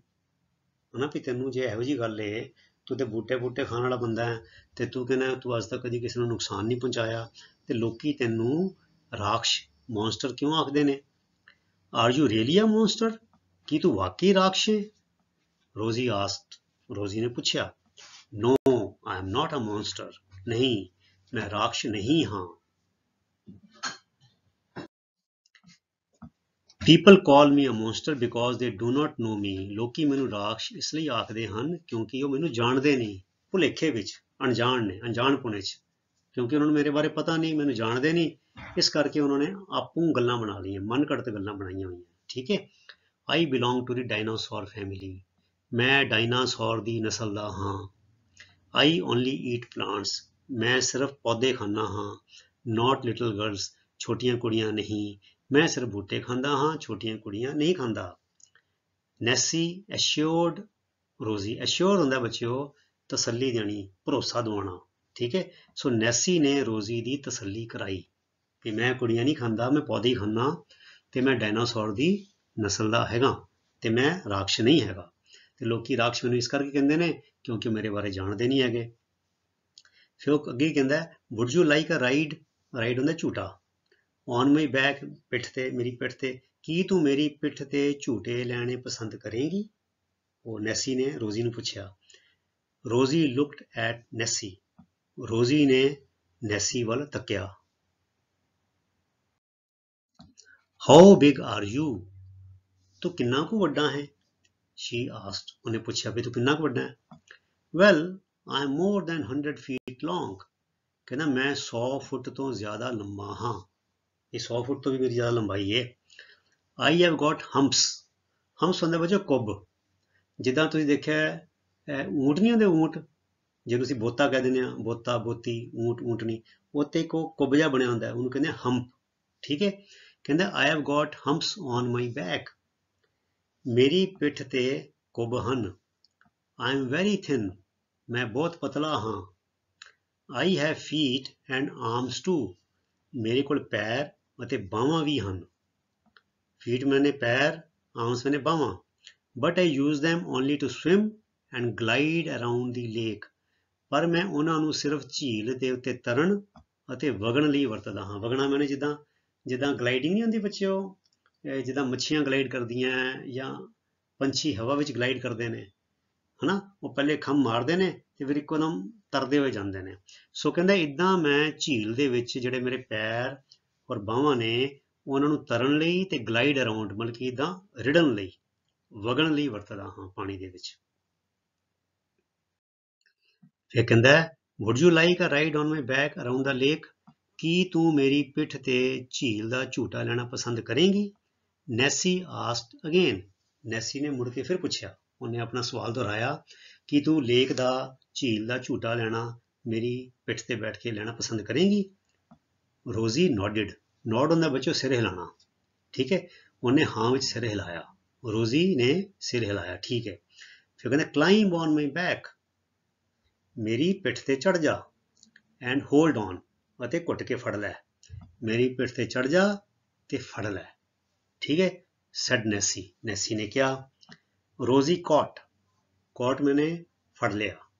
ਕੈਚ ਮੈਨੇ ਫੜਨਾ, ਕੌਟ ਮੈਨੇ ਫੜ ਲਿਆ। Past tense. Rosie caught on to. On to ਮੈਨੇ ਉਹਨੂੰ। ਨੈਸਿਸ ਸਟਰੋਂਗ ਹਾਰਨਸ। ਹਾਰਨ ਮੈਨੇ ਸਿੰਘ। ਉਹਦੇ ਮਜ਼ਬੂਤ ਤਗੜੇ ਸਿੰਘਾਂ ਨੂੰ ਫੜ ਲਿਆ। And found a place to sit on its back. ਅਤੇ ਉਹਦੀ ਪਿੱਠ ਤੇ ਬੈਠਣ ਦੀ ਇੱਕ ਥਾਂ ਬਣਾ ਲਈ। ਰੋਜ਼ੀ ਨੇ ਨੈਸੀ ਦੇ ਮਜ਼ਬੂਤ ਸਿੰਘਾਂ ਨੂੰ ਫੜਿਆ ਤੇ ਉਸਦੀ ਪਿੱਠ ਤੇ ਬੈਠਣ ਦੀ ਥਾਂ ਬਣਾ ਲਈ। ਠੀਕ ਹੈ। Shri held tightly. ਹੋਲਡ ਮੈਨੇ ਫੜਨਾ, ਹੈਲਡ ਮੈਨੇ ਫੜਿਆ, ਟਾਈਟਲੀ ਮੈਨੇ ਘੁੱਟ ਕੇ। On to one of her spikes. Spikes ਉਹਦੇ ਸੁੰਬੇ ਜਿਹੜੇ ਸੀ ਤਿਕੋਣੇ, ਟ੍ਰਾਇੰਗੂਲਰ, ਮੇਖਾਂ ਵਰਗੇ ਤਿੱਖੇ ਜਿਹੜੇ ਸੀਗੇ। ਉਸਨੇ ਉਸਦੇ ਨੋਕਦਾਰ ਸੁੰਬੇ ਚੋਂ ਇੱਕ ਨੂੰ ਘੁੱਟ ਕੇ ਫੜ ਲਿਆ। ਠੀਕ ਹੈ। ਸਪੋਰਟ ਲੈਣ ਲਈ, ਆਸਰਾ ਲੈਣ ਲਈ। ਕਹਿੰਦਾ ਆਰ ਯੂ ਰੈਡੀ। ਕੀ ਤੂੰ ਤਿਆਰ ਹੈ? ਨੈਸੀ ਆਸਕਡ। ਜਿੱਦਾਂ ਅਸੀਂ ਨਹੀਂ ਕਹਿੰਦੇ ਸਕੂਟਰ, ਮੋਟਰਸਾਈਕਲ ਚਲਾਉਣ ਤੋਂ ਪਹਿਲੇ ਕੋਈ ਨਿਆਣਾ ਪਿੱਛੇ ਬੈਠਾ ਹੋਵੇ, ਕਹਿੰਦੇ ਮੈਨੂੰ ਘੁੱਟ ਕੇ ਫੜ ਲੈ, ਤਿਆਰ ਹੈ ਮੈਂ ਚਲਾਵਾਂ? ਸੋ ਉਹਨੇ ਵੀ ਪੁੱਛਿਆ ਨੈਸੀ ਨੇ ਵੀ ਤਿਆਰ ਹੈ ਵੀ ਹੁਣ ਚਲੀਏ? ਰੋਜ਼ੀ ਵਾਜ਼ ਸਡਨਲੀ ਵੈਰੀ ਐਕਸਾਈਟਿਡ। ਅਚਾਨਕ ਰੋਜ਼ੀ ਬੜੀ ਉਤੇਜਿਤ ਹੋ ਗਈ। ਉਹ ਬੜਾ ਉਹਦੇ ਵੱਲ ਇੱਕ ਨਵਾਂ ਤਜਰਬਾ ਸੀਗਾ ਵੀ ਇਹ ਕੀ ਹੋ ਰਿਹਾ, ਤੇ ਬੜੀ ਖੁਸ਼, ਬੜੀ ਉਤੇਜਿਤ ਜੀ ਹੋ ਗਈ। ਕਹਿੰਦੀ yes I am ready. Yes I am ready Nessie. ਹਾਂ ਮੈਂ ਤਿਆਰ ਹਾਂ। ਸ਼ੀ ਸੈਡ। ਨੈਸੀ ਹਾਂ ਮੈਂ ਤਿਆਰ ਹਾਂ। ਨੈਸੀ ਸਟਾਰਟਿਡ ਦੀ ਜਰਨੀ ਥਰੂ ਦਾ ਲੇਕ। ਜਰਨੀ ਮੈਨੇ ਦਾ ਸਫ਼ਰ। ਨੈਸੀ ਨੇ ਝੀਲ ਵਿਚਲਾ ਸਫ਼ਰ ਸ਼ੁਰੂ ਕੀਤਾ। ਥਰੂ ਦਾ ਲੇਕ, ਝੀਲ ਦੇ ਵਿਚਲਾ ਸਫ਼ਰ, ਉਹਨੇ ਇਧਰੋਂ ਉਧਰੋਂ ਘੁੰਮਣਾ ਫਿਰਨਾ, ਉਹਨੂੰ ਝੂਟੇ ਦੇਣੇ ਸ਼ੁਰੂ ਕੀਤੇ। ਸੂਨ ਦੇ ਵਰ swimming all around the lake, ਛੇਤੀ ਹੀ ਉਹ ਝੀਲ ਦੇ ਸਾਰੇ ਪਾਸੇ ਤਾਰੀਆਂ ਲਾ ਰਹੇ ਸੀ ਉਸ ਪਾਸੇ, ਠੀਕ ਹੈ। ਸਵਿਮਿੰਗ ਕਰਨਾ ਸ਼ੁਰੂ ਕਰਤੀ, ਤਰਨਾ ਸ਼ੁਰੂ ਕਰਤਾ। Rosie caught hold of Nessie tightly, catch hold ਮੈਨੇ ਘੁੱਟ ਕੇ ਫੜਨਾ, ਤੇ ਰੋਜ਼ੀ ਨੇ ਨੈਸੀ ਨੂੰ ਘੁੱਟ ਕੇ ਫੜ ਲਿਆ। Nessie went in and out of the water, Nessie ਕਦੀ ਪਾਣੀ ਦੇ ਅੰਦਰ ਤੇ ਕਦੀ ਪਾਣੀ ਦੇ ਬਾਹਰ ਗਿਆ, ਕਦੀ ਪਾਣੀ ਵਿੱਚ ਦਲ ਆਂਦਾ ਸੀ, ਫਿਰ ਉੱਪਰ ਆਂਦਾ ਸੀ, ਉੱਪਰ ਥੱਲੇ, ਕਦੀ ਪਾਣੀ ਦੇ ਵਿੱਚ। Nessie went in and out of the water, Nessie ਪਾਣੀ ਦੇ ਅੰਦਰ ਅਤੇ ਬਾਹਰ ਗਿਆ, ਠੀਕ ਹੈ। whoosh said ਨੈਸੀ, ਨੈਸੀ ਨੇ ਕਿਹਾ whoosh as it went into the water, ਨੈਸੀ ਨੇ ਪਾਣੀ ਵਿੱਚ ਜਾਂਦੇ ਕਿਹਾ whoosh and whee as it came out, ਜਿਵੇਂ ਬਾਹਰ ਆਇਆ। ਮਤਲਬ ਪਾਣੀ ਦੇ ਅੰਦਰ ਜਾਂਦੇ ਕਹਿੰਦਾ whoosh, ਤੇ ਪਾਣੀ ਦੇ ਬਾਹਰ ਆਂਦੇ ਕਹਿੰਦਾ whee whoosh whee whoosh whee, ਇਦਾਂ ਕਰਦਾ ਰਿਹਾ, ਕਦੀ ਪਾਣੀ ਦੇ ਅੰਦਰ ਤੇ ਕਦੀ ਪਾਣੀ ਦੇ ਬਾਹਰ। ਰੋਜ਼ੀ ਵਾਜ਼ ਆਲਸੋ ਇੰਜੋਇੰਗ ਇਟ, ਰੋਜ਼ੀ ਵੀ ਮਜ਼ਾ ਲੈ ਰਹੀ ਸੀ। She said this is fun, ਕਹਿੰਦੀ ਇਹ ਤੇ ਬੜੀ ਵਧੀਆ ਖੇਡ ਹੈ, ਇਹ ਤੇ ਮੌਜ ਮਸਤੀ ਹੈ ਬੜੀ, ਇਹ ਖੇਡ ਹੈ, ਇਹ ਮੌਜ ਮਸਤੀ ਹੈ, ਬੜਾ ਫਨ ਹੈਗਾ, ਇਹ ਤੇ ਮਜ਼ਾ ਆ ਰਿਹਾ ਬੜਾ। Would you like to see my cave, cave ਹੁੰਦੀ ਗੁਫਾ, ਉਹਦਾ ਘਰ ਜਿਹੜਾ ਪਾਣੀ ਦੇ ਅੰਦਰ ਹੋਣਾ, ਕਿਤੇ ਗੁਫਾ ਘਰ ਬਣਿਆ ਉਹਦਾ। ਉਹ ਕਹਿੰਦਾ ਕੀ ਤੂੰ ਮੇਰੀ ਗੁਫਾ ਦੇਖਣੀ ਪਸੰਦ ਕਰੇਂਗੀ, ਨੈਸੀ ਆਸਕਡ, ਨੈਸੀ ਨੇ ਪੁੱਛਿਆ। ਉਹ ਕਹਿੰਦੀ ਆਈ ਵੁੱਡ ਲਵ ਟੂ, ਮੈਂ ਜ਼ਰੂਰ ਕਰਦੀ, ਬਟ ਔਨ ਅਨਦਰ ਡੇ, ਮੈਂ ਪਸੰਦ ਕਰਾਂਗੀ ਬਟ ਕਿਸੇ ਹੋਰ ਦਿਨ, ਇਹ ਕੰਮ ਕਿਸੇ ਹੋਰ ਦਿਨ ਕਰਾਂਗੇ, ਕਦੀ ਮੈਂ ਹੋਰ ਤੇਰੀ ਗੁਫਾ ਦੇਖਾਂਗੀ। ਇਟ ਇਜ਼ ਗੈਟਿੰਗ ਲੇਟ, ਦੇਰ ਹੋ ਰਹੀ ਹੈ। My aunt must be waiting for me, ਮੇਰੀ ਆਂਟੀ ਮੇਰੀ ਉਡੀਕ ਕਰਦੀ ਹੋਵੇਗੀ। ਰੋਜ਼ੀ ਆਂਸਰਡ, ਰੋਜ਼ੀ ਨੇ ਜਵਾਬ ਦਿੱਤਾ। Okay then we will meet again, ਕਹਿੰਦਾ ਠੀਕ ਹੈ ਤੇ ਅਸੀਂ ਮੁੜ ਫਿਰ ਮਿਲਾਂਗੇ। ਨੈਸੀ ਨੇ ਰੋਜ਼ੀ ਨੂੰ ਕਿਹਾ। ਕਹਿੰਦਾ how long are you going to be here, ਤੂੰ ਇੱਥੇ ਕਿੰਨੇ ਸਮੇਂ ਲਈ ਹੈ, ਕਿਉਂਕਿ ਉਹਨੇ ਕਿਹਾ ਸੀ ਨਾ I am not from Scotland, I am visiting my aunt, ਤੇ ਉਹਨੇ ਪੁੱਛਿਆ ਵੀ ਤੂੰ ਇੱਥੇ ਕਿੰਨੇ ਦਿਨ ਰਹਿਣਾ ਹੋਰ, ਜਿੱਦਾਂ ਬੰਦਾ ਆਪਣੇ ਕਿਤੇ ਛੁੱਟੀਆਂ ਤੇ ਗਿਆ ਹੋਵੇ, ਉੱਥੇ ਸਾਡੀ ਕਿਸੇ ਨਾਲ ਜਾਣ ਪਛਾਣ ਹੋ ਜਾਏ, ਕਹਿੰਦੇ ਵੀ ਹੋਰ ਕਿੰਨੇ ਚਿਰ ਤੇਰੀ ਛੁੱਟੀਆਂ, ਤੂੰ ਕਿੰਨਾ ਚਿਰ ਹੈਗਾ। So how long are you going to be here, ਤੂੰ ਇੱਥੇ ਹੋਰ ਕਿੰਨਾ ਚਿਰ ਹੈਗਾ, ਕਿੰਨੇ ਸਮੇਂ ਲਈ ਹੈ। ਸੈਡ ਨੈਸੀ, ਨੈਸੀ ਨੇ ਕਿਹਾ।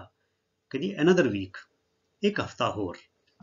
ਬਟ ਟੁਮਾਰੋ, ਪਰ ਕੱਲ, I am going to Edinburgh. ਹੁਣ ਬੱਚੇ ਦੇਖੋ ਐਡਿਨਬਰਗ ਨਹੀਂ ਬੋਲਣਾ, ਇਹ ਅੰਗਰੇਜ਼ੀ ਹੁਣ ਇੱਦਾਂ ਦੀ ਬੋਲੀ ਕੀ ਕੀਤਾ ਜਾਵੇ, ਐਡਿਨਬਰਗ ਨਹੀਂ ਬੋਲਣਾ, ਇਹਨੂੰ ਬੋਲਣਾ ਐਡਿਨਬਰਾ। ਹੁਣ ਐਡਿਨਬਰਾ ਕੀ ਹੈ, ਐਡਿਨਬਰਾ ਆਪਣਾ ਸਕਾਟਲੈਂਡ ਦੀ ਰਾਜਧਾਨੀ ਹੈ, ਕੈਪੀਟਲ ਹੈ, ਉੱਥੇ ਦਾ ਸ਼ਹਿਰ ਹੈ ਵੱਡਾ, ਤੇ ਉੱਥੇ ਦੀ ਰਾਜਧਾਨੀ ਹੈ, ਜਿੱਦਾਂ ਪੰਜਾਬ ਦੀ ਰਾਜਧਾਨੀ ਚੰਡੀਗੜ੍ਹ ਹੈ, ਠੀਕ ਹੈ ਨਾ, ਇਸੇ ਤਰ੍ਹਾਂ ਐਡਿਨਬਰਾ ਸਕਾਟਲੈਂਡ ਦੀ ਰਾਜਧਾਨੀ ਹੈ। ਕਹਿੰਦੀ ਪਰ ਕੱਲ ਮੈਂ ਐਡਿਨਬਰਾ ਫॉर ਸਾਈਟ ਸੀਇੰਗ, ਮੈਨੇ ਸੈਰ ਸਪਾਟਾ, ਮौज ਮਸਤੀ, ਘੁੰਮਣ ਫਿਰਨ ਲਈ ਜਾ ਰਹੀ ਹਾਂ, ਪਰ ਕੱਲ ਮੈਂ ਸੈਰ ਸਪਾਟੇ ਲਈ ਐਡਿਨਬਰਾ ਜਾ ਰਹੀ ਹਾਂ। ਇਨਫੋਰਮਡ ਰੋਜ਼ੀ, ਰੋਜ਼ੀ ਨੇ ਜਾਣਕਾਰੀ ਦਿੱਤੀ। ਕਹਿੰਦਾ great then we will meet again the day after, ਕਹਿੰਦਾ ਤੇ ਫਿਰ ਬਹੁਤ ਵਧੀਆ, ਗ੍ਰੇਟ ਤੇ ਫਿਰ ਬਹੁਤ ਵਧੀਆ, ਅਸੀਂ ਉਸ ਤੋਂ ਅਗਲੇ ਦਿਨ ਮੁੜ ਮਿਲਾਂਗੇ, ਮਤਲਬ ਕਿ ਕੱਲ ਤੂੰ ਜਾਇਆ ਤੇ ਪਰਸੋਂ ਉਸ ਤੋਂ ਅਗਲੇ ਦਿਨ ਮੁੜ ਮਿਲਾਂਗੇ। ਦ ਡੇ ਆਫਟਰ, ਕੱਲ ਤੋਂ ਅਗਲਾ ਦਿਨ, ਮੀਟ ਅਗੇਨ, ਮੁੜ ਫੇਰ ਮਿਲਾਂਗੇ। ਸੈਡ ਨੈਸੀ, ਨੈਸੀ ਨੇ ਕਿਹਾ। Fine please take me back to the lake shore, take me back, ਵਾਪਸ ਲੈ ਜਾ, ਚੱਲ ਠੀਕ ਹੈ, ਮੈਨੂੰ ਕਿਰਪਾ ਕਰਕੇ ਵਾਪਸ ਝੀਲ ਦੇ ਕੰਢੇ ਲੈ ਚੱਲ। ਰੋਜ਼ੀ ਸੈਡ, ਰੋਜ਼ੀ ਨੇ ਕਿਹਾ। ਹੁਣ ਵੀ ਝੋਟੇ ਝਾਟੇ ਲੈ ਲਏ, ਤੇ ਉਹਨੇ ਕਿਹਾ ਗੁਫਾ ਦੇਖਣੀ, ਉਹ ਕਹਿੰਦੀ ਫੇਰ ਸਹੀ, ਕੱਲ ਮੈਂ ਲੇਟ ਹੋ ਰਹੀ ਹਾਂ, ਆਂਟੀ ਉਡੀਕ ਕਰਦੀ ਹੋਏਗੀ, ਤੇ ਕੱਲ ਮੈਂ ਐਡਿਨਬਰਾ ਜਾਣਾ ਹੈ, ਤੇ ਕਹਿੰਦਾ ਠੀਕ ਹੈ ਅਸੀਂ ਫਿਰ ਉਸ ਤੋਂ ਅਗਲੇ ਦਿਨ ਮਿਲਾਂਗੇ। ਕਹਿੰਦੇ within no time, within no time ਮੈਂ ਦੇਖਦੇ ਦੇਖਦੇ, ਛੇਤੀ ਹੀ, ਵਿਦਾਊਟ ਐਨੀ ਡਿਲੇ, ਸੋ ਅਸੀਂ ਇਹਨੂੰ ਪੰਜਾਬੀ 'ਚ ਕਹਿ ਸਕਦੇ ਦੇਖਦੇ ਹੀ ਦੇਖਦੇ, ਵਿਦਿਨ ਨੋ ਟਾਈਮ ਮੈਨੇ ਯਕਦਮ, ਤੁਸੀਂ ਯਕਦਮ ਵੀ ਲਿਖ ਸਕਦੇ ਹੋ, ਦੇਖਦੇ ਹੀ ਦੇਖਦੇ ਹੋ ਸਕਦੇ ਹੋ, ਲਿਖ ਸਕਦੇ ਹੋ। ਵਿਦਿਨ ਨੋ ਟਾਈਮ ਦੇ ਵਰ ਐਟ ਦੀ ਸ਼ੋਰ, ਦੇਖਦੇ ਹੀ ਦੇਖਦੇ ਉਹ ਕੰਢੇ ਤੇ ਸੀਗੇ, ਤੇ ਉਹਨਾਂ ਨੇ ਇੱਕ ਦੂਜੇ ਨੂੰ ਅਲਵਿਦਾ ਕਿਹਾ, ਟਾਟਾ ਬਾਏ ਕਰ ਦਿੱਤਾ, ਅਲਵਿਦਾ ਕਹਿਤੀ ਇੱਕ ਦੂਜੇ ਨੂੰ, ਰੱਬ ਰਾਖਾ ਕਹਿਤਾ। ਤੇ now Rosie had a friend in Scotland, ਹੁਣ ਰੋਜ਼ੀ ਦਾ ਸਕਾਟਲੈਂਡ ਵਿੱਚ ਇੱਕ ਦੋਸਤ ਸੀ। ਪਹਿਲੇ ਉਹ ਕਹਿੰਦੀ ਨਾ ਮੈਂ ਬੋਰ ਹੋ ਰਹੀ ਹਾਂ, ਤੇ ਹੁਣ ਉਹਦਾ ਇੱਕ ਦੋਸਤ ਬਣ ਗਿਆ। ਉਹ ਦੋਸਤ ਕੌਣ ਸੀ? ਨੈਸੀ। ਲਾਈਫ ਫॉर ਰੋਜ਼ੀ ਵਾਜ਼ ਗੋਇੰਗ ਟੂ ਬੀ ਐਕਸਾਈਟਿੰਗ। ਰੋਜ਼ੀ ਲਈ ਜ਼ਿੰਦਗੀ ਦਿਲਚਸਪ ਹੋਣ ਜਾ ਰਹੀ ਸੀ। ਤੇ ਪਿਆਰੇ ਵਿਦਿਆਰਥੀਓ, ਇਸ ਦੇ ਨਾਲ ਹੀ ਇਸ ਰੋਚਕ ਮਜ਼ੇਦਾਰ ਕਹਾਣੀ ਜਿਹੜੀ ਹੈ ਉਹਦੀ ਇੱਥੇ ਸਮਾਪਤੀ ਹੁੰਦੀ ਹੈ। ਤੇ ਤੁਸੀਂ ਇਸੇ ਤਰ੍ਹਾਂ ਡਟ ਕੇ ਮਿਹਨਤ ਦੇ ਨਾਲ, ਅਨੁਸ਼ਾਸਨ ਦੇ ਨਾਲ, ਆਪਣਾ ਲਗਨ ਦੇ ਨਾਲ ਆਪਣੀ ਪੜ੍ਹਾਈ ਕਰਦੇ ਰਹੋ, ਅੱਗੇ ਵਧਦੇ ਰਹੋ। ਤੇ ਇਸ ਤੋਂ ਬਾਅਦ ਅਗਲੇ ਜਿਹੜੇ ਵੀਡੀਓਜ਼ ਹੈਗੇ ਨੇ ਤੁਹਾਡੀ ਐਕਟੀਵਿਟੀਜ਼ ਦੇ, ਉਹ ਵੀ ਛੇਤੀ ਲੈ ਕੇ ਆਵਾਂਗੇ। ਤੁਸੀਂ ਸਾਰੇ ਚੈਨਲ ਨੂੰ ਸਬਸਕ੍ਰਾਈਬ ਜ਼ਰੂਰ ਕਰੋ ਜੇ ਸਬਸਕ੍ਰਾਈਬ ਨਹੀਂ ਕੀਤਾ ਹੋਇਆ, ਕਿਉਂਕਿ ਹੋਰ ਬੜੇ ਸਾਰੇ ਵਿਸ਼ੇ ਜਿਹੜੇ ਹੈਗੇ ਨੇ ਉਹ ਮੈਂ ਨਾਲ ਦੇ ਨਾਲ ਪਾਉਂਦਾ ਰਹਿੰਦਾ। ਤੇ ਤੁਸੀਂ ਜਿਹੜੇ ਅਗਲੀ ਕਲਾਸਾਂ ਵਿੱਚ ਜਾਓਗੇ ਤੇ ਉਹ ਵੀ ਤੁਹਾਨੂੰ ਤਿਆਰ ਕੀਤੇ ਵੀਡੀਓ ਸਾਰੇ ਮਿਲ ਜਾਣਗੇ। ਹੋਰ ਵਿਦਿਆਰਥੀਆਂ ਨੂੰ ਵੀ ਇਹਦੇ ਬਾਰੇ ਦੱਸੋ। ਤੇ ਪਿਆਰੇ ਵਿਦਿਆਰਥੀ, ਜਦੋਂ ਤੁਸੀਂ ਵੀਡੀਓ ਦੇਖਦੇ ਹੋ ਤੇ ਇੱਕ ਮੈਂ ਰਿਕੁਐਸਟ ਕਰਨਾ ਚਾਹੁੰਦਾ, ਤੁਸੀਂ ਉਹ ਲਾਈਕ ਦਾ ਬਟਨ ਜਿਹੜਾ ਥੰਬਸ ਅਪ ਹੈਗਾ, ਅੰਗੂਠਾ ਬਣਿਆ, ਉਹਨੂੰ ਜ਼ਰੂਰ ਪ੍ਰੈਸ ਕਰਦੇ ਕਰੋ। ਉਹਨਾਂ ਸਾਨੂੰ ਥੋੜੀ ਇਨਕਰੇਜਮੈਂਟ ਮਿਲਦੀ ਹੈ, ਥੋੜਾ ਹੌਸਲਾ ਮਿਲਦਾ ਹੈ। ਠੀਕ ਹੈ, ਸੋ ਅਗਲੇ ਵੀਡੀਓ ਤੱਕ ਲਈ ਗੁੱਡ ਬਾਏ। ਤੁਹਾਡਾ ਸਾਰਿਆਂ ਦਾ ਬਹੁਤ ਬਹੁਤ ਧੰਨਵਾਦ। ਰੱਬ ਰਾਖਾ। Thank you very much.